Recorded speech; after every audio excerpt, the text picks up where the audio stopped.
మైదా పిండి బోండాల కోసం ఒక గిన్నెలో మైదా పిండి వేసుకోవాలి. అందులోనే సరిపడా సాల్ట్ వేసుకోవాలి. సాల్ట్ వేసుకున్న తర్వాత దాంట్లోనే తినే సోడా కూడా వేసుకోవాలి. అలాగే కొంచెం పెరుగు వేసుకోవాలి. తర్వాత కొద్దిగా వాటర్ పోసుకొని ఇదంతా బాగా మిక్స్ చేసుకోవాలి. ఇలా పిండి మొత్తం బాగా కలుపుకోవాలి, ఉండలు లేకోకుండా.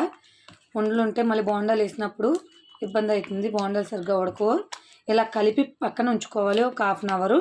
మీరు ఫ్రిడ్జ్లో అయినా పెట్టుకోవచ్చు, పక్కనైనా ఉంచుకోవచ్చు. ఇలా చూసారు కదా, ఈ విధంగా జారుగా ఉండేలా కలుపుకోవాలి. మరీ జారుగా కాదు, మరీ గట్టిగా కాకుండా బోండా అయ్యేలాగా. చూసారు కదా, బోండా పిండి రెడీ అయిపోయింది. హాయ్ ఫ్రెండ్స్, మైసూర్ బోండా కోసం పిండి కలుపుకున్నాను కదా ఆల్రెడీ. ఇది కలిపి పెట్టుకుని అప్పుడే అరగంట అయింది. దీన్ని బజ్జీల కింద వేసుకుందాం. ప్యాన్ పెట్టి ప్యాన్లో ఆయిల్ వేసుకోవాలి. ఆల్రెడీ నేను ఇందులో పచ్చిమిరకాయ బజ్జీలు అలాగే ఆనియన్స్ పకోడీ వేసాను, అందుకని ఆయిల్లో వెలుగుంది. ఇందులో మనం పక్కన పెట్టుకున్న పిండి మొత్తం కూడా చిన్ని చిన్ని బోండాల కింద వేసుకోవాలి. ఈ విధంగా ఇట్లా వేసుకోవాలి. మొత్తం పిండి అంతా కూడా మీకు ఎన్ని పడితే మూకుట్లు అన్నీ ఇలా బోండాల కింద వేసుకోవాలి. చూసారు కదా ఎలా ఉబ్బుతున్నాయో, చాలా బాగా వస్తున్నాయి. మీరు కూడా ఈ విధంగా ట్రై చేయండి, చాలా బాగా వస్తాయి. ఈ విధంగా పిండి మొత్తం మీకు ప్యాన్లో ఎన్ని పడితే అన్ని వేసుకోవచ్చు. చూడండి ఫ్రెండ్స్ ఎంత బాగా ఉబ్బుతున్నాయో. ఇది నేను కలిపి 1/2 అవర్ ఉంచాను కదా. పిండిలో పెరుగు కూడా వేసాను, అలాగే సోడా ఉప్పు వేసాను.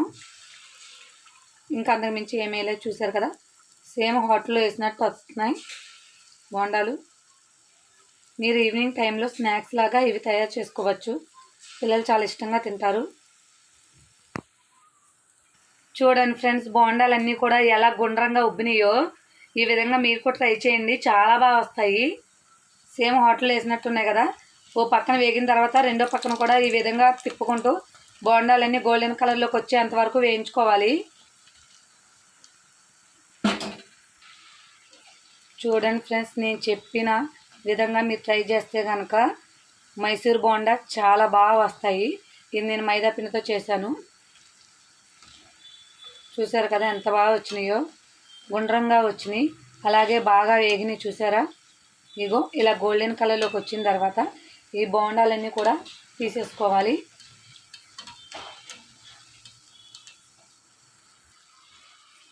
ఈ విధంగా మొత్తం బోండాలన్నీ కూడా ఒక ప్లేట్లో తీసుకోవాలి. నేను పక్కన ప్లేట్లో టిష్యూలు వేసి ఉంచాను. ఆ టిష్యూలు వేసిన ప్లేట్లో ఇవన్నీ కూడా వేసుకోవాలి. ఎందుకంటే ఆయిల్ ఏమైనా ఉంటే టిష్యూస్ పీలుస్తాయి.